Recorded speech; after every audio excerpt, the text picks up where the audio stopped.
Kita misalnya nih Pak, ada orang niat bagus tapi bermaksiat. Niat bagus bermaksiat itu Pak, contohnya dia mencuri, merampok, tapi digunakannya untuk membantu fakir miskin. Nah, kalau dalam film-film bilang Robin Hood nih Pak, dirampoknya orang kaya, kemudian uangnya disedekahkan kepada orang miskin. Niat bagus, tapi tetap maksiat.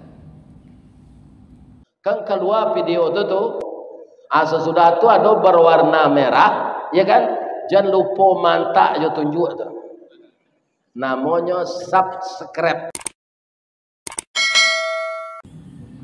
A'udzubillahiminasyaitonirrajim. Bismillahirrahmanirrahim. Assalamualaikum warahmatullahi wabarakatuh. Alhamdulillah, nahmaduhu wa nasta'inu wa nastaghfiruh wa na'udzu billahi min shururi anfusina wa min sayyiati a'malina. May yahdihillahu fala mudilla lahu wa may yudlil fala hadiya lahu. Asyhadu an la ilaha illallah wahdahu la syarika lahu wa asyhadu anna Muhammadan abduhu wa rasuluh. Allahumma shalli wa sallim wa barik ala hadhihi nabiyil karim wa ala alihi wa sahbihi ajmain. Yang saya hormati Bapak Ketua Masjid beserta pengurus, yang saya muliakan alim ulama, tokoh masyarakat, sadik pandai, Bapak Ibu orang tua, hadirin hadirat yang semoga kita semua senantiasa dirahmati oleh Allah. Bersyukur kita kepada Allah kembali mempertemukan kita di bulan Syawal ini. Berharap kita kepada Allah semoga amal ibadah yang kita lakukan diterima oleh Allah dan kita menjadi hamba Allah yang bertakwa. Amin. Berselawat kita kepada Rasulullah SAW dengan ucapan Allahumma sholli ala Muhammad wa ala alihi wasallam. Semoga dengan ringannya lisan kita ini berselawat kita mendapatkan syafaat di yaumil akhir kelak. Amin. Hampir di seluruh kitab para ulama itu apabila mereka sebelum menguraikan apa yang mereka tuliskan itu selalu diawali oleh hadis yang sangat masyhur kita dengar, yang pendek yaitu innamal a'malu binniyat. Nah itu rata-rata ada Pak. Semua mau di kitab Riyadhus Shalihin itu juga yang dimulai dulu. Pasti hadisnya tentang innamal a'malu binniyat. Kalau lengkapnya di situ Pak, dari Amirul Mukminin Abu Hafs Umar bin Khattab, dia berkata, saya mendengar Rasulullah berkata, setiap perbuatan tergantung niatnya, maka akan dibalas berdasarkan apa yang dia niatkan. Siapa yang hijrahnya karena mencari keridhaan Allah dan Rasulnya, maka hijrahnya dapat keridhaan Allah dan Rasulnya. Dan siapa hijrahnya karena dunia yang dikehendakinya atau karena wanita yang ingin dinikahinya, maka hijrahnya akan menilai sebagaimana kepada yang dia niatkan. Itulah pentingnya niat ini. Salat sebelum subuh 2 rakaat juga, subuh 2 rakaat juga. Yang membedakan niatnya. Nah jadi itulah, jangan dikira ada penting kita berniat itu, karena dia sama, salat sebelum subuh 2 rakaat juga, pulau subuh 2 rakaat juga. Itulah yang membedakan niat kita itu. Kemudian ada maksud kata Rasulullah itu hijrah untuk mencari keridhaan Allah itu. Orang misalnya belajar menuntut ilmu, dia ingin kalau dia pintar, dia dapat ijazah, dia bisa cari kerja, maka dia hanya mendapatkan sesuai dengan niatnya. Ijazah dapat, kerja dapat, tapi keberkahan tidak ada. Tapi kalau dia misalnya berniat, aku menuntut ilmu, mencari ilmu, gunanya untuk supaya makin bagus amalan aku, kemudian bermanfaat untuk orang lain, maka dinilailah itu mencari keridhaan Allah. Ibu belajar tahsin, gunanya supaya tepat aku baca Quran, supaya benar aku baca Quran, itu bagus. Tapi banyak baca tahsin itu akhirnya suka dengar imam jadinya Pak. Salah imam nih, hanya kurang tebal Pak. Itu nanti di wilayah itu udah berarti tidak ada bagusnya lagi Pak. Jadi itulah pentingnya kita untuk selalu meluruskan niat. Apa kata Imam Al-Ghazali rahimahullah, kita itu jangan seperti di pematang sawah, tergelincir naik balik, tergelincir naik balik. Itulah untuk meluruskan niat. Kemudian lagi Bapak Ibu, jika orang yang bekerja dia mencari uang, aku kerja cari uang terbutuhi kebutuhan istri dan anakku, maka dia hanya akan mendapatkan niatnya.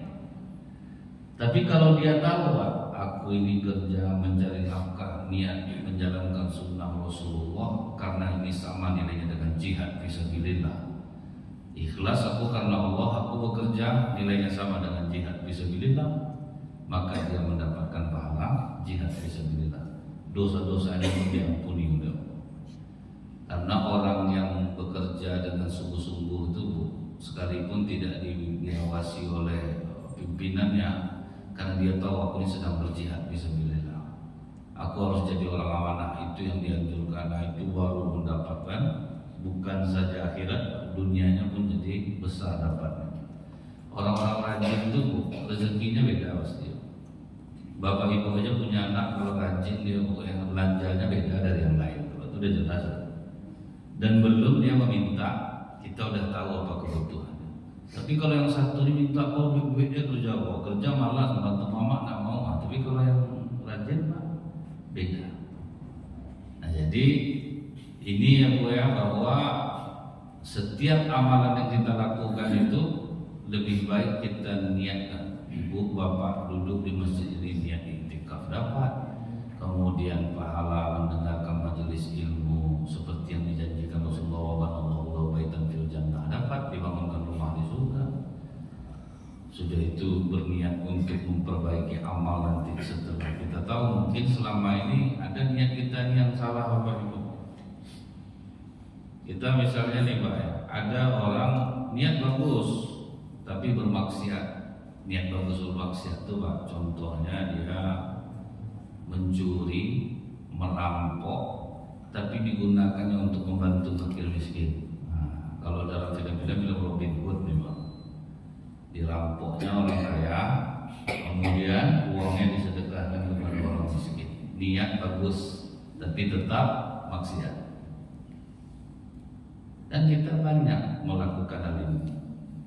Saya duduk sama pengusaha dalam mobil, nelfon orang, Pak Haji, ada saya kirim gambar permata di WA itu, store sama saya bersih 80 juta aja, terserah Pak Haji berapa mau jual.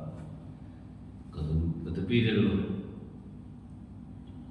dikirimnya gambar itu ke Jakarta dengan harga 125 juta, halal karena ini bukan barang kebutuhan pokok, permata sesuai dengan apa yang dicari orang itu pula. Ditelepon langsung sama orang Jakarta, berapa ini Pak Haji? 125 nek, kurang apa Haji? Kalau bisa 125, oke saya deal, kata orang Jakarta. Ditelepon jalan orang yang pertama, nggak masuk harga segitu. Yang iya aja lah Pak ya, saya jual kalau store 80 itu padahal besar berapa? 45 juta. Sudah Pak Haji 70 saja kata saya. Akhirnya mau 70 juta, berarti untung 55 juta. Saya Ustaz, begini ini pun tidak juga duit saya mau bayar utang masjid. Niat bagus nih Pak. Dia ada pembangunan masjid, memang dia yang sering nyumbang masjid itu. Niat bagus tapi maksiat. Itu maksudnya itu. Jadi jangan kita sampai berbuat niat baik tapi dengan cara maksiat. Pengalaman di beberapa masjid Bu ya, ada masjid yang melaksanakan puasa sunnah. Sudah itu ada kotak infak untuk puasa sunnah. Karena orang udah tahu yang sering berbuka tuh orang nggak puasa, rupanya pagi ngopi dia Pak. Karena dia tahu kasih ramah, jadi donatur tahu nggak mau lagi donatur nyumbang nasi, tentu sering minus kotak itu. Setiap Jumat diumumkan lah karena kotak infak itu Ramadan apa puasa sunnah kita tekor, maka kita meminjam duit masjid untuk itu. Bentuknya bagus ya Pak ya, pakai duit masjid kan untuk puasa sunnah. Akhirnya dampaknya apa? Efeknya orang tidak mau lagi nyumbang untuk masjid. Jadi memindah-mindahkan uang aja nggak bisa. Pakai uang anak yatim dulu bayarkan ke sini, nggak bisa. Jangan ganggu itu. Karena kita tahu Rasulullah ada kurma terjatuh, ragu Rasulullah, ini kurma sedekah atau kurmaku. Datang cucu Rasulullah, dimakannya kurma tuh, dipeluk Rasulullah tubuhnya, disuruh Rasulullah muntah. Saking ragunya Pak kurma itu cuma tuh Pak, jangan minta pakai kurma sedekah dulu kasih ini, nggak bisa. Pakai uang zakat ini dulu, nanti kan bisa kita bayar. Ini masjid selama pembangunan, pakailah di anak yatim dulu, watal Pak. Jadi niat bagus, tapi jangan sampai bermaksiat. Dia harus lurus tuh Bu. Kemudian ada yang niat ini karena ketaatan. Kalau orang ikhlas dia menyumbang 10 juta ke masjid, maka ini dinilai ketaatan. Nah, jadi niatnya Bu ya, ini karena ketaatan kepada Allah, 10 juta itu yang bisa diganti Allah 700 kali lipat. Tapi kalau sempat dia ria, nah, jadi karena diumumkan nyumbang Pak, kalau tidak diumumkan tidak pernah nyumbang. Nah, itu yang susah tuh Bu ya. Jadi dia taat tetapi bisa kena ria. Karena ada dalam hadis Rasulullah dihadapkan orang-orang kaya yang dermawan di dunia ini Pak, yang rajin-rajin nyumbang. Ini surga untuk kalian kata Allah, ditengokkan Allah lah surga kepada orang-orang dermawan itu. Dengan amal apa kalian mendapatkan surga ini? Oh, kami menyumbang ya Allah ke masjid. Apapun kebaikan di masjid itu kami nyumbang ya Allah. Semua kami lakukan karena Engkau ya Allah. Kata Allah, bohong. Kalian rajin menyumbang supaya kalian disebut orang yang dermawan. Dan kalian sudah mendapatkan pujian itu di dunia. Sekarang silahkan masuk ke dalam neraka. Niat udah bagus nih nyumbang untuk masjid, udah taat nih, tapi lu masuk ya. Kadang dia habis nyumbang di masjid itu tiap Jumat itu disuruh ditanyanya anaknya Pak, anak pulang Jumat ada diumumkan sumbangan mama 20.000. 20.000. Jangan coba nak diumumkan. Ada orang sampai diantarkan masyarakat tikar yang disumbangkannya Pak, ditarik orang habis Jumat diantar orang oleh rumah. Risau lah orang nggak dia. Jadi ada orang niat taat tetapi dibarengi dengan ria. Maka gagal lagi. Jadi tadi ada maksiat, ada taat, kemudian ada yang mubah. Mubah ini misalnya Pak, bapak ibu tidur malam, kalau niat hanya istirahat maka hanya akan mendapatkan istirahat. Kalau niat kita untuk menyegarkan tubuh, nanti bangun tahajud tidak ngantuk, itu baru nilainya ibadah. Jadi memang kita ini disuruh banyak-banyak niat-niat baik itu. Jadi kalau kita niat baik, Allah tahu kemana arah niat kita itu. Betul tidak kita lakukan atau tidak. Dia kadang ada orang berniat, aku udah terniat aku mau nolong, tapi tidak pernah nolong Pak. Nah, dia tahu dia niat itu bagus gitu. Kalau orang niat baik kan dicatat bahwa 1, kalau dilakukan kan 10. Sibuk berniat aja, tapi tidak pernah nolong orang. Orang cerita sama dia lapar, mereka lapar, kufar, payah betul sekarang pencarian nambang. Itulah meminta tolong sama siapa, dia minta tolong dekat, minta tolonglah kau kepada Allah. Orang jelas lapar di depan mata, minta tolong kepada Allah bawa sholat duha agak 12 rakaat. Tegaknya aja tak lurus lagi, dulu lah duha. Orang lapar di depan matanya, aku sudah tahu masyarakat nolong kan ada teniat, cuman belum lagi. Teniat itu ada saya suruh dia beramal dulu, orang jelas ditakut dulu beramal. Nah jadi itu ya Bu ya, jangan sampai kita itu ini melakukan sesuatu tidak kita niatkan dan tidak kita lakukan. Nah kalau bisa niat aku puasa Syawal berapa, pokoknya udah dilakukan. Jadi sambil melakukan niat dia dilakukan dia dapat aku pahala sama dengan pahala setahun penuh. Kan transmisi kita dibuatnya Pak.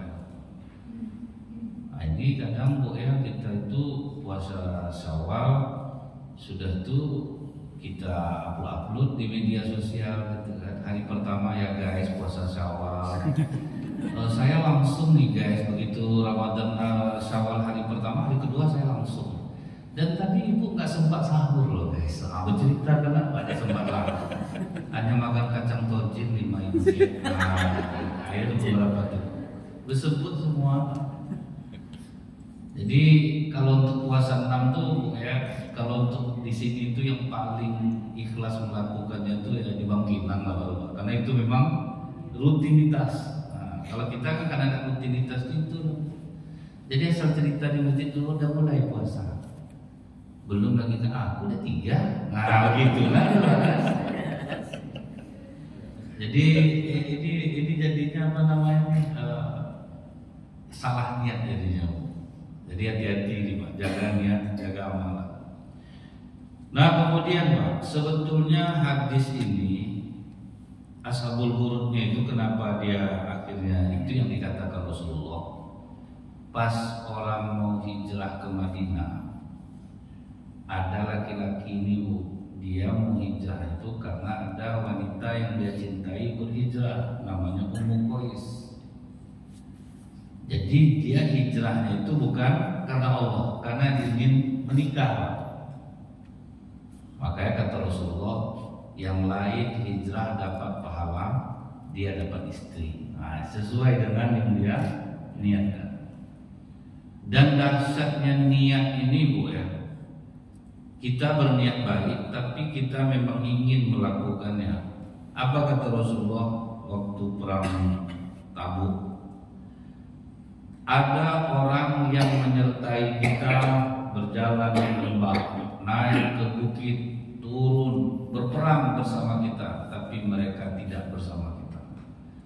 Siapa Rasulullah? Mereka yang tinggal karena uzur di Madinah dan mereka memang berniat ingin pergi berperang. Nah, dapat pahala jihad fisabilillah. Niat tapi tidak bisa ikut. Kan dahsyat berarti niat itu kan Bu ya. Sampai Allah ini dihitung oleh Allah. Misalnya bapak rajin sholat berjamaah, ibu rajin sholat jamaah, rupanya sakit Bu, maka Allah tetap menghitung dapat pahala sholat berjamaah walaupun sholat sendirian. Nah, itulah keadilan Allah tuh. Bapak ibu rajin puasa sunnah, rupanya sakit, maka tetap dihitung Allah melaksanakan puasa sunnah Senin Kamis. Itulah dahsyatnya keadilan Allah kepada hamba-hambanya yang beriman.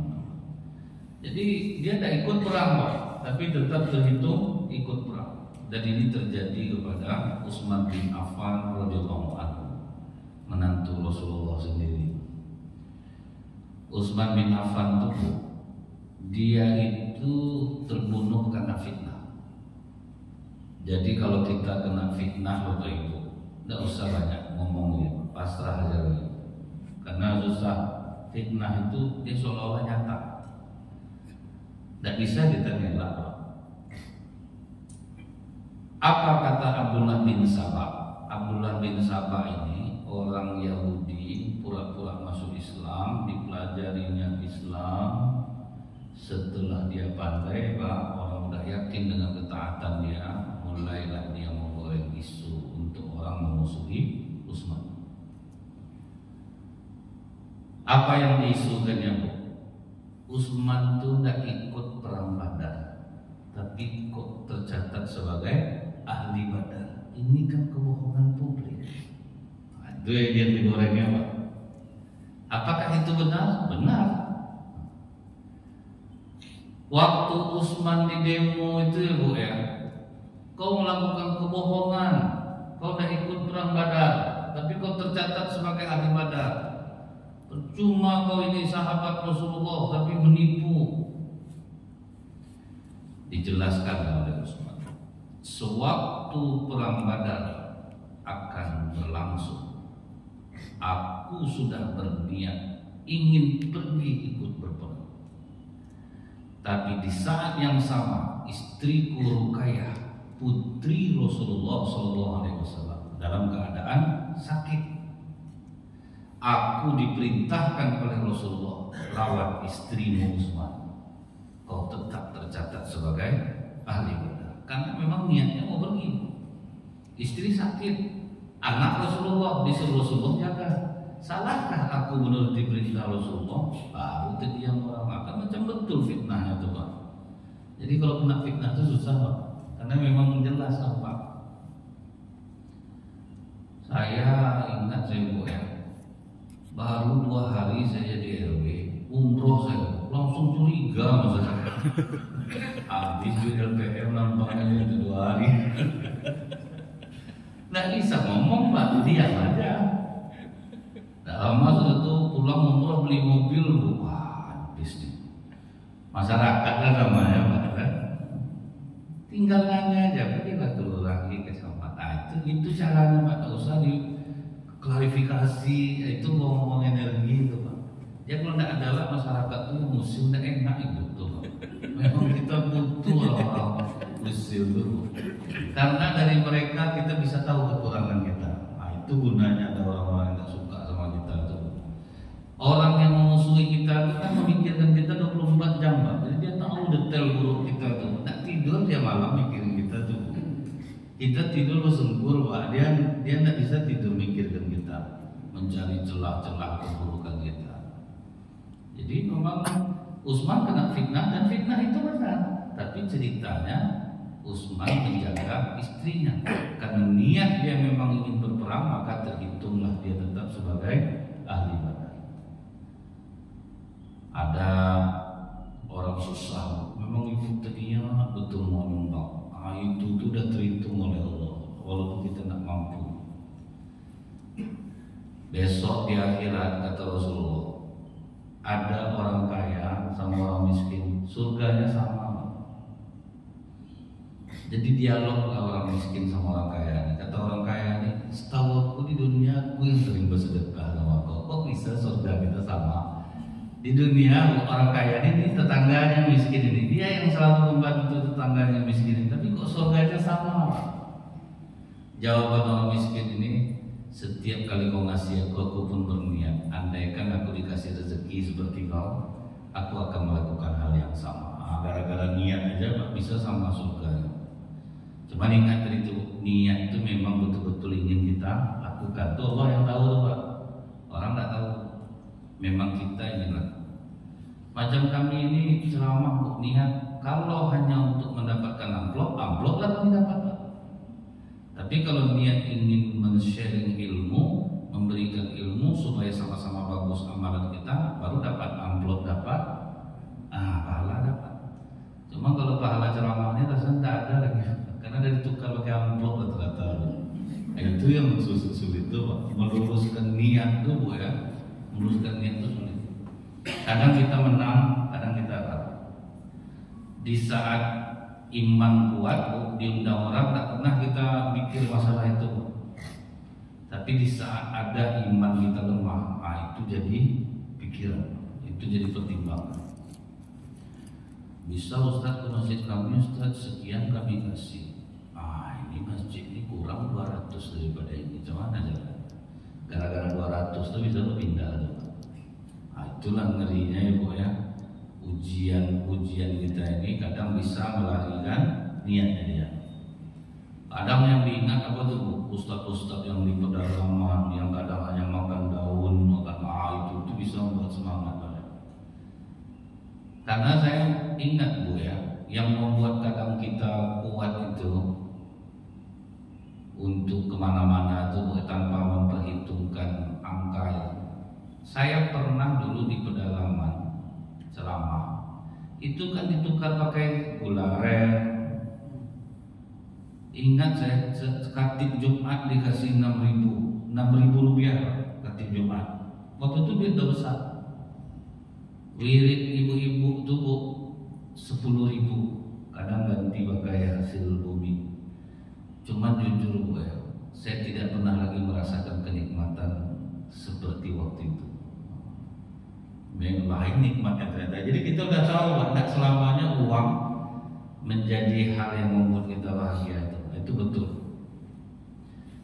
Makanya ada yang ceramah di pedalaman Kalimantan, itu orang udah tahu Bu, dia udah 7 hari makan daun sama jamaahnya Pak. Tapi digeser keluar, maksudnya disuruh Dewan Dakwah Indonesia untuk udahlah pindah agak ke kota sedikit biar mudah pasokan makanan. Nggak mau Ini saya yakin karena dia sudah merasakan nikmatnya. Waktu itu tuh pikir orang ini nelfon saya suruh pulang, pulang bukan baru di sini apa lagi di sana payah hidup awak udah berumah tangga tuh. Tapi berat waktu itu Pak. Cuman tuh pikir juga nanti kalau sempat kita ini susah juga ini. Mendapatkan duit 1.000 rupiah aja berpikir gitu Pak, minta 2.000 rupiah itu berpikir. Saya jual lah pulsa gitu ya Bu ya, jual pulsa untung 1.000, salah kirim 100.000 Pak, ya bisa kacau ya dia. Jadi memang orang kalau kita lihat kenapa ada orang soleh-soleh hidupnya susah, dia sudah merasakan kenikmatan. Nah kemudian Bapak Ibu, yang berikutnya itu adalah hadis yang kedua tentang Islam, iman dan ihsan. Jadi ini hadis kesimpulannya itu Rasulullah sedang duduk, datang Jibril berpakaian bersih. Tapi sebelumnya belum tahu para sahabatnya bahwa ini Jibril pakaian bersih seperti tidak dari kejauhan. Dia bertanya kepada Rasulullah tentang Islam. Apa itu Islam? Kata Rasulullah, kau bersaksi bahwa tiada Tuhan selain Allah. Kemudian Nabi Muhammad Rasulullah, kau dirikan sholat, kau tunaikan zakat, kau puasa, Ramadan, kau pergi haji. Ditanya lagi, apa itu iman? Engkau beriman kepada Allah, malaikatnya, kitabnya, Rasulnya dan hari akhir, beriman kepada takdir baik itu buruk. Kemudian dia berkata, kau benar. Sudah dia bertanya, dia membenarkan. Apa itu ihsan? Kata Rasulullah, kau beribadah kepada Allah seolah-olah engkau melihat Allah. Kalaupun kau tidak melihat Allah, yakinlah bahwa Allah melihatmu. Itulah ihsan. Setelah dia pergi, baru sahabat bertanya, siapa dia ya Rasulullah? Dia itu Jibril. Sebelum pergi, malaikat Jibril sempat bertanya, apa tanda hari kiamat? Kata Rasulullah, tidak ada yang tahu. Kau yang bertanya pun tidak tahu, aku yang ditanya pun tidak tahu. Tapi aku ada mengenal beberapa cirinya. Apabila seorang budak melahirkan tuannya, dan jika engkau melihat seorang bertelanjang kaki dan dada miskin pengembala domba berlomba-lomba meninggikan bangunannya. Dan ini semua kalau tanda ini sudah terjadi ini Pak. Budak melahirkan tuannya itu maksudnya itu ibu melahirkan anak, kemudian anaknya kerja suami istri, dialah yang dipebabu anaknya untuk jaga rumah, nyapu rumah, ngepel lantai, ngasuh cucu. Itu yang budak melahirkan tuannya, atau seorang ibu melahirkan tuannya. Nanti dikasihnya ibunya duit per bulan Bu. Tapi pesankannya jangan loyal yang maknya, jangan boros. Macam anaknya maknya dibuatnya Pak. Kan biasanya emak-emak yang ngomong gitu kan, anaknya duit belanja kau jangan boros. Ini mamanya gitu kan. Dan itu cukup banyak. Apakah itu salah? Enggak, dia adalah nenek ini memang yang dia enjoy aja dia Pak. Memang dia kakek nenek ini senang dia pun berduit, dia tidak ada, bukan bergantung sama anaknya, itu tidak masalah. Tapi yang jadi masalah tuh ada waktu itu emaknya minta izin pulang, nggak tahan aku mengasuh anak kau, macam mulat kelakuannya, main di tangga masjid turun naik nggak sanggup, emak mengirimnya, kan dapat anak yang baterainya penuh terus kan kaya Pak. Ya ada anak kayak ini Bu, baterai penuh terus Bu. Tahap apa baterainya Pak, lari pokoknya lari ini. Jadi nenek saya masih makan Bu, main tangga masjid naik ke atas, naiklah nenek itu turun ke bawah, udah merembus nenek itu Bu. Kalau udah gitu napas itu kan udah parah tuh Pak. Pulanglah mama lagi ke kampung. Tidak masalah sih Mak kalau mama mau pulang kampung, tapi minta maaf ya Mak, nggak bisa ngasih mama bulanan lagi karena gue harus cari pembantu.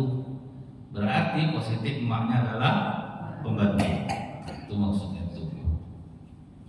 Kemudian orang miskin meninggikan bangunan, sekarang memang iya Pak, semenjak orang bisa berutang-utang nih, dia tak peduli Pak, hidup susah pun. Tapi harus bergaya, aku tak mau tahu Bang, pokoknya pulang lebaran ini harus pakai mobil. Akhir kredit mobil pendapatan suami 5 juta, angsuran mobil 4,6, tinggal 400 dulu lagi Pak. Sama-sama temen dong sepanjang jalan tuh lebaran tuh. Buka kaca karena minyak mahal Pak. Apa gunanya Pak harta tapi tersiksa Pak. bisa menikmati ya. Kaca buka, awak kan kata Pak, bu ketiak lagi bu, apa tak pandang apa jadinya? Dan sama temenmu lah berdua tuh sama-sama menyalahkan. Itulah mama minta berdoa, apalah mama yang salah? Wah ada berkelahi banyak jalan. Jadi ini banyak terjadi nih Pak, miskin tak sadarkan untung itu maksudnya itu Pak. Udah hidup susah tapi tak sadarkan untung, meninggikan bangunan, beli itu. Cuman kalau di daerah sawit itu udah mulai terasa tuh Pak. Maksudnya mereka petani tapi memang berduit, berlomba-lomba ya Pak. Kita pedagang paling enak tuh Bu, mereka yang berlomba, kita yang berduit jadinya Pak. Nah, tinggal dalam hutang Bu, tapi maunya gordennya yang mahal Pak.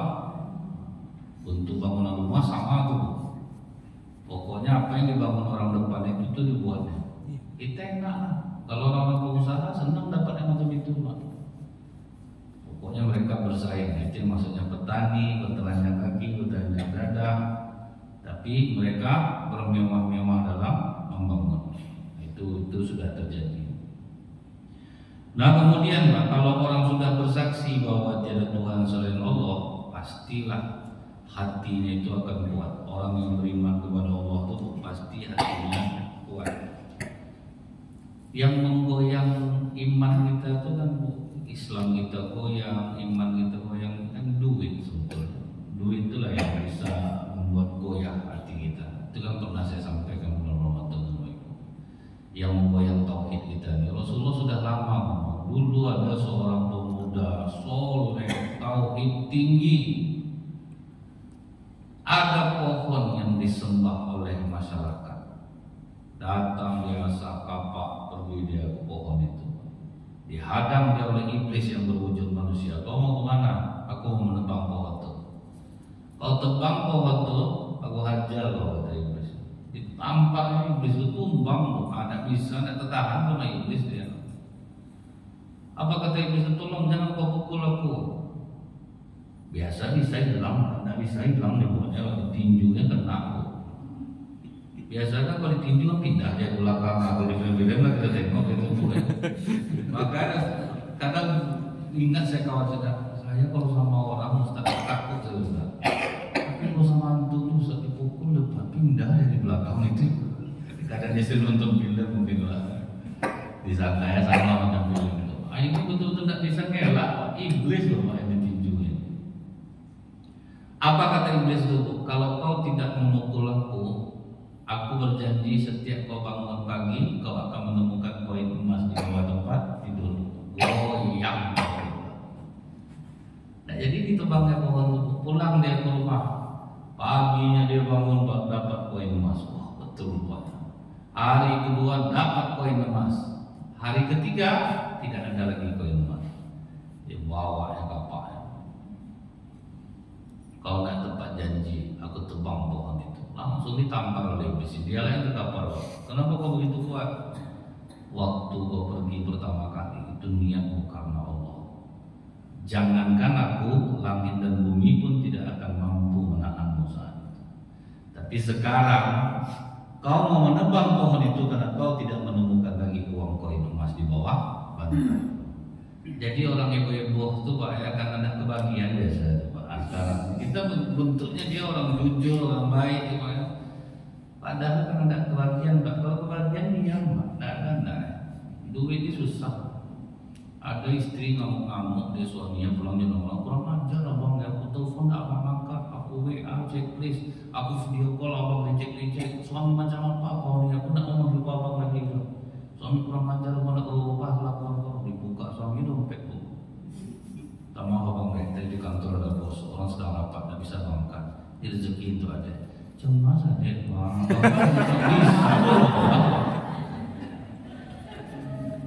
Itu dah sisanya duit itu menggoyang dia Pak. Memang Bu, memang dasar godaan duit ini memang hati-hati itu. Bapak Ibu kan pernah saya sampaikan. Saya ini kan ada masuk Bu di masjid kajian ibu-ibu itu 2 kali dalam 1 bulan. Rabu ganjil, Rabu pertama sama Rabu ketiga.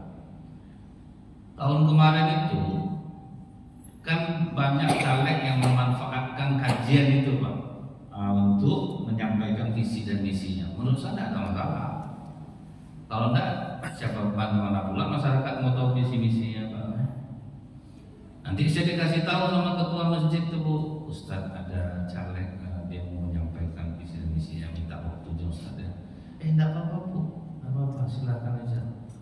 Saya merasa terbantu Bu, nanti ceramah saya tinggal 5 menit Pak. Kan beruntung saya Pak.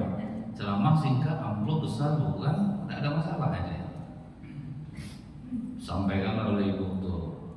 Pertama ibu-ibu itu bukan nampak sama saya mukanya, ini kan dibuka nih Bu ya, saya duduk sini.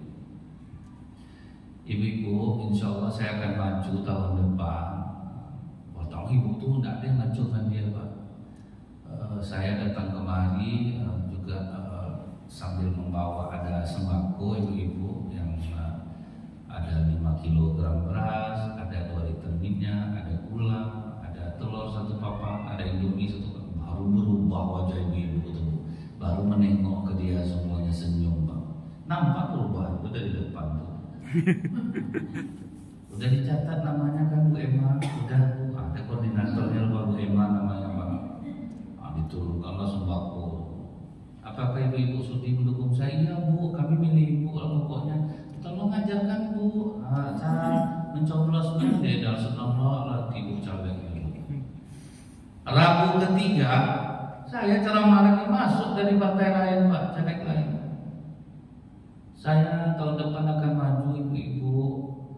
Saya ingin dukungan dari ibu-ibu semua. Saya kemari selain ibu-ibu udah punya seragam belum? Saya ada bawa bahan, nanti tolong diukur ya Bu ya, nanti ada tukang ukur yang datang kemari. Udah dikumpulkan namanya Bu Rita. Nah Bu Rita lah nih Pak, ini famili Bu Rita tadi Bu Emma.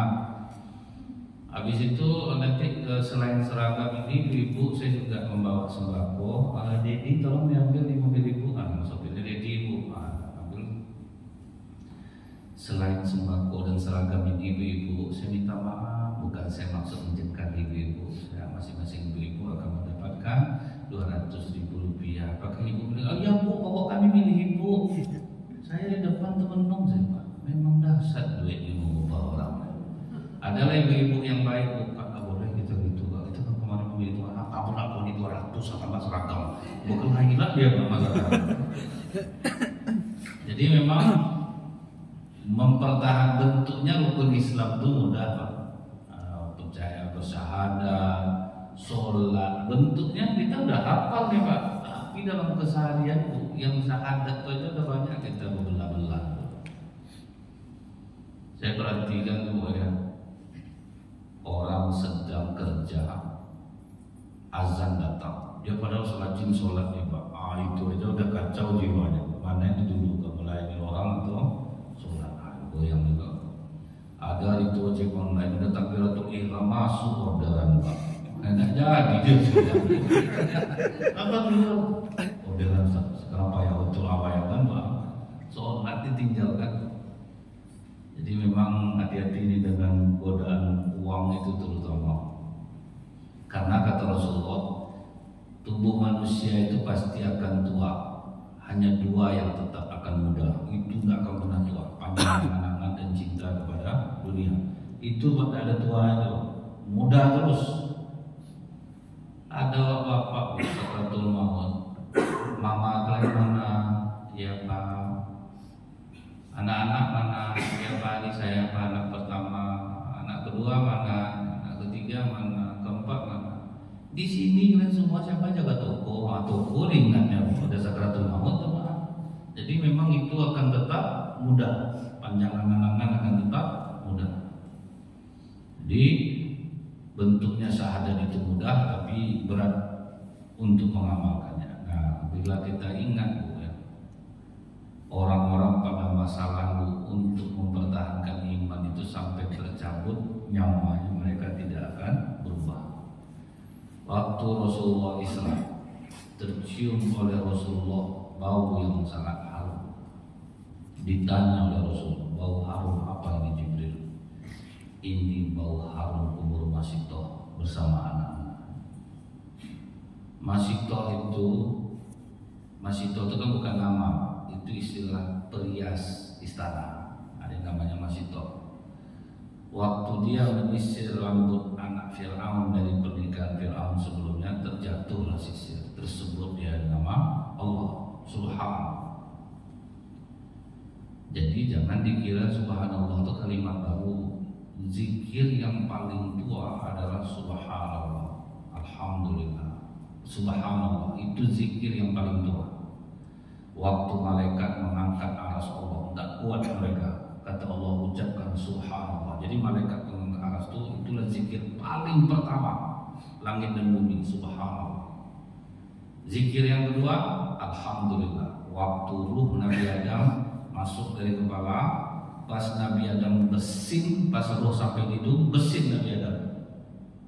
Maka kata Allah, ucapkanlah alhamdulillah. Nah itu zikir ketiga baru la ilaha illallah. Waktu Nabi Nuh berdakwah, Nabi Nuh lah yang pertama kali menggunakan dakwah la ilaha illallah. Allahu Akbar waktu Nabi Ibrahim menyembelih leher Ismail. Itulah kedudukan subhanallah, alhamdulillah, la ilaha illallah.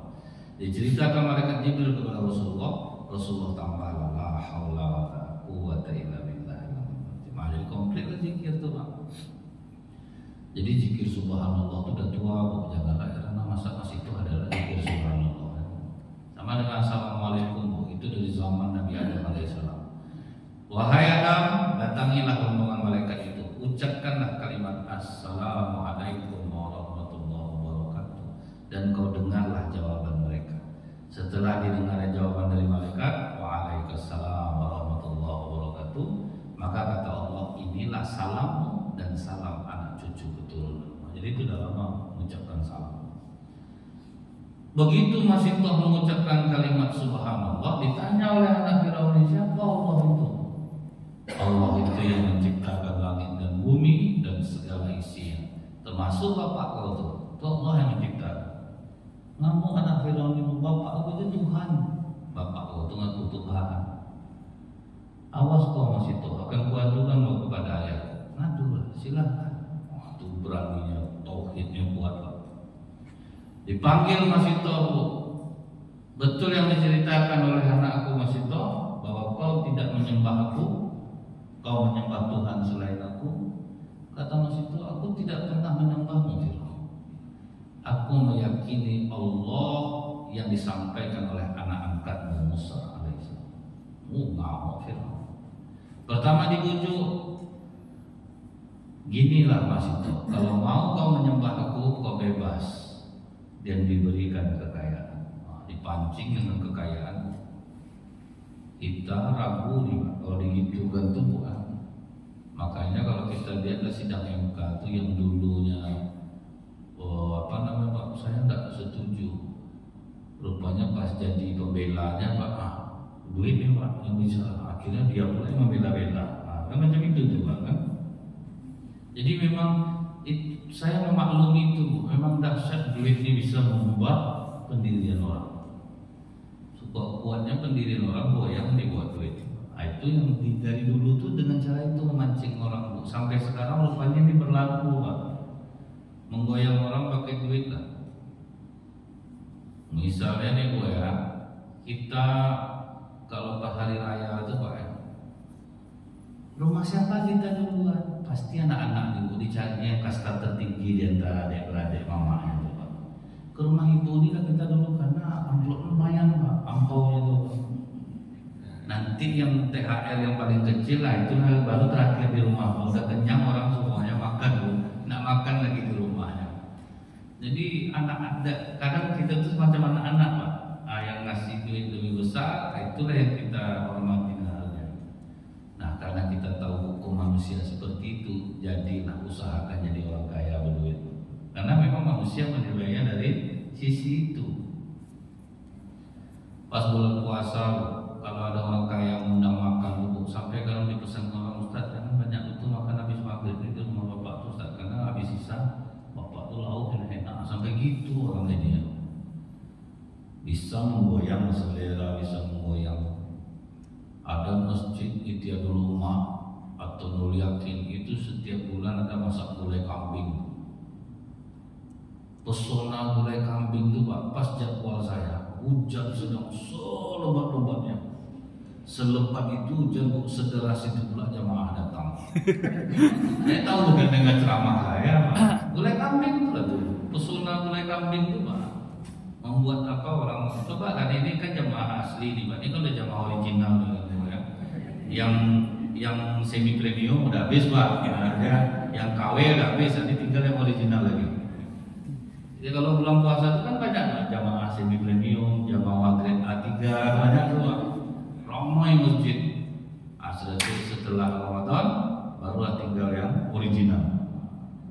Ini jam original. Coba buat makan gulai kambing diumumkan jam 5 sore menjelang besoknya tuh.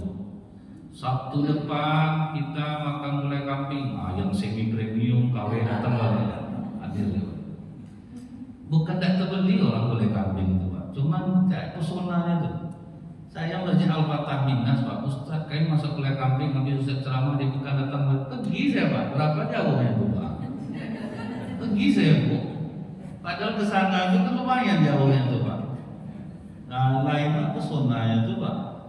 Padahal dibeli di Teragung 40.000 cuma nih Pak, minyak ke sana habis 50. Tapi itulah Bu ya semangatnya Tuhan.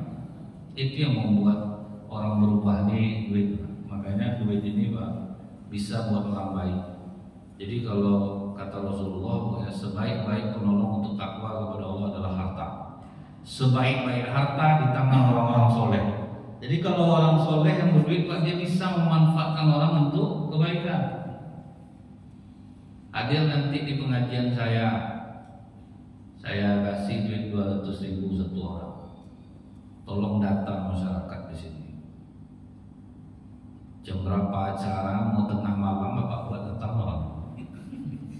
Dulu ada saya sampaikan puji Bapak, sayang masyarakat sama Bapak, sederasnya hujan datang orang Bapak undang. Tidak usah baca di bawah undang untuk apa. Yang datang dapat sembako, dapat mangkuk, dapat apa, alat masak nih Pak dikasihnya. Tidak peduli Ibu, mau basah tetap tegak Ibu tadi kalau basah-basah hujan-hujan doang. Nah, jadi kalau orang soleh yang punya duit enak, dia bisa menggunakan duitnya itu untuk kebaikan. Tarik orang dengan kebaikan, dengan uang. Daripada di tangan orang jahat, duit itu kan, itu sama orang baik. Nah begitu Mas Ito dipancing pakai duit, kata Mas Ito tidak, aku tidak. Hamam, panaskan kuali tembaga besar, didihkan minyak di dalamnya. Angkat Mas Ito dan anak-anaknya ke atas, lemparkan mereka satu persatu. Nah, jadi memang berat orang bertauhid kepada Allah itu berat. Setelah minyak mendidih, bagaimana Mas Ito? Kau mau menyembah aku atau tidak? Tidak. Tarik anaknya yang pertama, karena kan itu yang melemahkan hati seorang ibu. Ibu jangan menjerit, sakitnya sebentar saya. Kita akan bersama di surga. Dia yang meyakinkan. Makanya orang-orang baik itu benci orang kalau di kantor kan orang-orang jujur, amanah itu tidak suka orang. Akhirnya dicari orang bagaimana supaya dia kena. Jadi kalau saya kan selama rutin saya kan di lembaga pemasyarakatan, saya tidak mau cerita mereka tentang dosa, tentang apa, karena tidak semua orang yang masuk itu karena bersalah. Ada yang kena jebak sama orang. Nah, jadi tidak bisa kita jadi bapak-bapak bertobatlah, tidak bisa. Saya tidak mau cerita itu ke orang. Ngaji aja. Karena apa? Pas saya cerita duduk sama tahanan itu, ada yang kena jebak, ada yang kena ini, banyak yang macam itu tuh. Terjebak jadinya. Dia baik, dimanfaatkan orang bagaimana supaya dia dikena. Contohnya Gubernur Sumbar, dia jujur. Dia dicari orang celahnya Pak, bagaimana supaya dapat itulah digeruduk, kan ada digeruduk dia Pak kan, dicari kesalahannya. Memang orang-orang jujur, orang-orang baik itulah risikonya. Ditarik anaknya yang pertama Bu, dilemparkan, nampak oleh Mas Ito anaknya menggelepar-gelepar di dalam minyak itu. Mata menangis tapi hati tidak goyang. Bagaimana Mas Ito? Belum juga kau menyembah aku? Tidak. Tarik anak yang kedua, ibu, jangan nangis saya. Kita akan bersama di surga. Itu dia disemangatkannya naik. Padahal biasanya ibu itulah yang akan melemah. Lempar anaknya yang kedua, melepar-lepar pula anak itu meregang nyawa. Ditarik anaknya yang ketiga, masih kecil baru nangis, masih tahu nengok anaknya. Takut ibu, takut, jangan takut saya. Kita akan bersama di surga. Dilemparkan pula. Tinggal satu nyusu. Di situ bangkit ragu masih tahu. Oh, ini perasaan anak lah namanya. Ragu Pak Masito, kalau ragu sudahlah sembah saja. Sebetulnya Masito udah mau mundur Pak. Menengok anaknya masih menyusu. Akhirnya dengan izin Allah anak itu dicabutnya mulutnya dari susuan ibunya. Dia katakan jangan takut ibu. Kita berada dalam kebenaran dan kita akan bersama di surga. Itulah yang menguatkan Masito. Jadi rata-rata orang-orang yang bertauhid pada masa lalu itu risikonya besar semua. Nabi Zakaria itu sampai bersembunyi di balik pohon, digergaji. Nabi Zakaria yang dibunuh umatnya, Pak. Menjerit Nabi Zakaria turun Allah kepada malaikat Jibril mengatakan, katakan kepada Zakaria menjerit dia sekali lagi dihapus namanya dari deretan Nabi dan Rasul. Tegas Allah. Kenapa Allah marah? Dia lari dan menganggap pohon itu bisa melindungi dia. Itu yang membuat Allah marah. Masuk Nabi Zakaria ke dalam pohon itu. Iblis menyampaikan kepada orang-orang kafir, dia sembunyi balik pohon. Nah, karena Nabi Zakaria menjerit itu tidak boleh kata Allah. Jangan menjerit. Ya, itulah ditahannya di akhirnya digergaji oleh umat. Jadi ibu baik, jujur, lebih baik punya usaha sendiri loh. Jangan kerja sama orang. Karena kalau kerja sama orang jujur ini kan benci orang. Balik duit harus dikasih. Nah sementara nih balik duit kadang 2.500, 5.000. Harus jujur. Nah itu kan berat tuh. Datang orang yang kerja nih, yang bagian keuangan tuh. Mana balik duit 5.000, yang 2.500. Allah 2.500 dihitung-hitung juga santai. Tidak bisa. Yang namanya pemasukan, pengeluaran. Akhirnya kan benci orang sama yang nyatanya jadinya Pak. Macam di pom bensin gitu ya, bisa nggak dikasih apa beli struknya, kan banyak orang beli struk itu Pak, supaya dia ambil keuntungan untuk dia. Itu banyak tuh rupanya dijual sama orang pom bensin Pak. Nah, jadi kalau ada orang minta, kan kadang kita ngisi kan kita nggak pakai struk, nanti struk itu dikumpulin. Akhirnya datang orang ya macam mana lagi kalau nggak gini mainnya Ustaz nggak berduit kita. Ya udah jelas kerja di sana sekian gajinya, carilah gaji yang besar. Itu gitu seharusnya Pak ya. Daripada kita berbuat salah seperti itu. Kalau nggak sanggup, misalnya Bu, ada kades, udah 12 tahun jadi kepala desa Pak. Rumah nggak ada, sepeda motor nggak terbeli, jadi tetap plat merah tuh Pak, pakai rumah dinas dia. Diwawancara sama orang. 12 tahun Bapak jadi kades masa nggak terbeli rumah? Nggak tahu kamu gaji saya berapa? Dari mana saya dengan gaji saya bisa beli rumah? Itu baru. Jadi kalau orang sebenarnya itu Pak ya, dia santai aja Bu. Jadi jangan ibu kira semua ASN itu tak jujur. Ada mereka itu memang cinta dengan pekerjaan itu. Bergaji tak masalah sama dia. 12 tahun jadi kades, ada yang udah buruk saja lagi kurang. Ada kemarin yang viral itu Pak, guru di daerah Malang apa Semarang itu. Ongkosnya pergi ngajar, pulang balik 50.000 sehari, gaji 300.000 sebulan Pak. Jadi bagaimana Bapak menutupinya? Jadi pulang saya ngajar, saya cari kayu di hutan, saya jual untuk ongkos saya besok. Gaji 300, pengeluarannya 50 satu hari. Akhirnya viral Bapak tuh. Sampai Kapolsek ngasih dia kondisi dirancang untuk sanggup masuk hutan. Banyaklah berdatangan sumbang orang. Jadi orang-orang yang mencintai pekerjaan itu Bu, dia tidak memikirkan lagi masalah uang. Kemana aja dia akan dia datangi. Nah, jadi itulah konsekuensi orang yang bertauhid kepada Allah itu. Jadi memang berat. Kemudian ada hadis dari Abdullah bin Umar bin Khattab, dia berkata, aku mendengar Islam dibangun atas 5 perkara. Ini kembali diulang di hadis ketiga ini. Bersaksi bahwa tiada ilah berhak disembah selain Allah, Muhammad utusan Allah, menegakkan sholat, menunaikan zakat, melaksanakan haji dan puasa Ramadan. Jadi ini Pak, ini mengingatkan lagi Bu tentang kuatnya iman seorang wanita di zaman Rasulullah SAW. Yang pertama kali mati syahid dalam Islam ini bukan laki-laki, tapi perempuan. Namanya Sumayyah binti Kabab.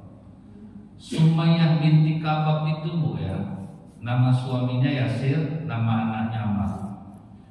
Dipaksa oleh tuannya, kau tinggalkan tak agama Muhammad ini? Kalau kau tinggalkan agama Muhammad, selamat kau. Dia tetap bilang Allahu Akbar. Dicambuk sejadi-jadinya sampai bosan orang mencambuknya, tetap nggak berubah. Saking bencinya tuannya tuh ya, digantung dia di kayu Pak. Ditusuk kemaluannya sampai ke tengkuknya. Nah, itulah dia mempertahankan iman. Habis itu yang kedua baru suaminya, mau kau masuk Islam atau enggak? Mau kau tinggalkan Islam atau enggak? Enggak mau, dipukul, dicambuk. Tetap dia Allah. Mati pula lah si Yasir ini. Tinggal anaknya satu lagi, Ammar namanya.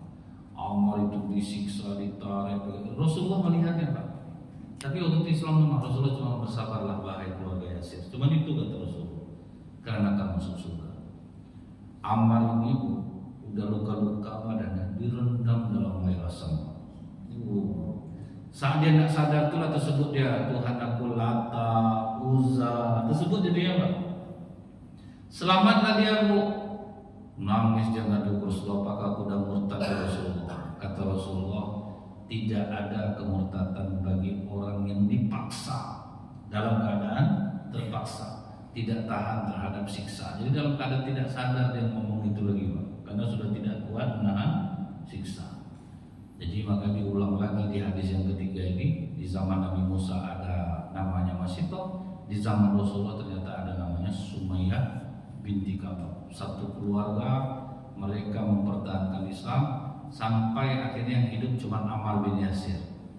Jadi Ammar bin Yasir itu Pak yang pertama kali membuat ide pembangunan masjid Kuba, dan itu langsung diterima Rasulullah. Jadi banyak sahabat ini kok mau aja Rasulullah dengar si Ammar ini ngomong ya. Akhirnya apa kata Rasulullah? Tahukah kalian siapa Ammar bin Yasir? Biji mataku. Karena Rasulullah tahu penderitaan dia tentang Islam, tidak diragukan lagi iman ya. Cuman dia orang biasa kan itu kan. Jadi mudah-mudahan Bapak Ibu kita ini diberikan Allah kekuatan tauhid, jadi tidak goyang, tetap menjadi orang jujur. Walaupun banyak kota infak kita tidak mau ngambil, walaupun banyak makanan masjid berlebih jangan kita bungkus bawa pulang, kecuali atas izin pengurus. Boleh. Subhanallahumma bihamdika